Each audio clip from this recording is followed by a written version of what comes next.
Okay, think about something you do probably dozens of times a day.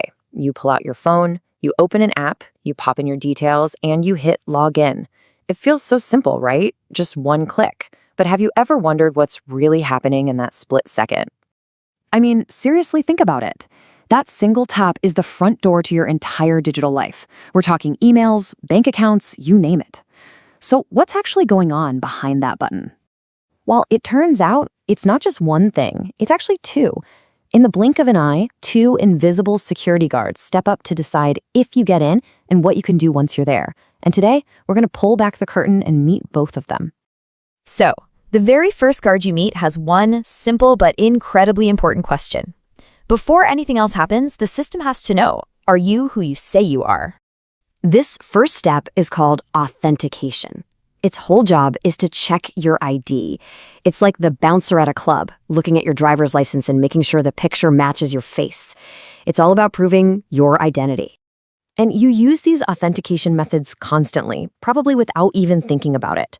You know, the classic username and password combo, that little code they text you, or even just looking at your phone to unlock it with your face.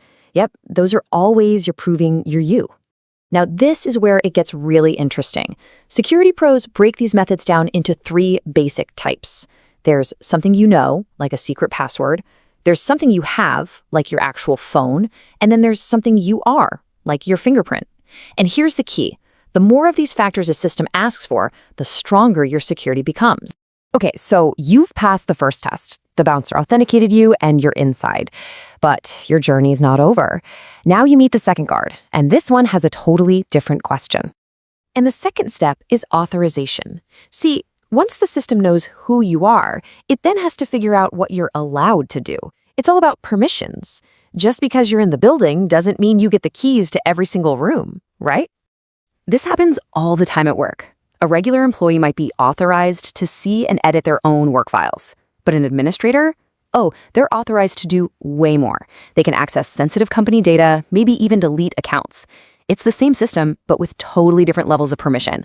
If this is still a little fuzzy, don't worry. Let's use a super simple analogy that will make this whole thing click into place. Imagine we're taking a trip to a bank. So let's break it down side by side. The most important thing to remember is the order. Authentication always happens first. It verifies your identity. It's the key that gets you in the front door.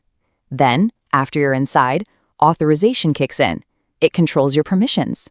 It's the list of which rooms you're actually allowed to enter. Let's walk through it. You go to the bank and show the teller your ID. Boom, that's authentication. They've confirmed you are who you say you are. Then they take you to your safety deposit box and only yours. They won't let you into the main vault, right? That is authorization.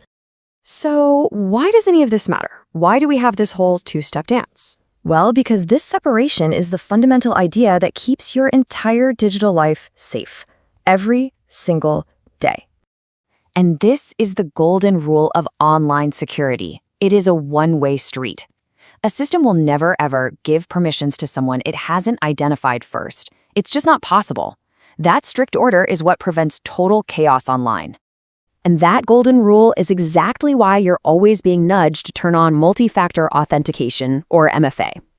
By making you provide something you know, like your password, plus something you have, like a code from your phone, it makes that first authentication step way, way harder for bad guys to break.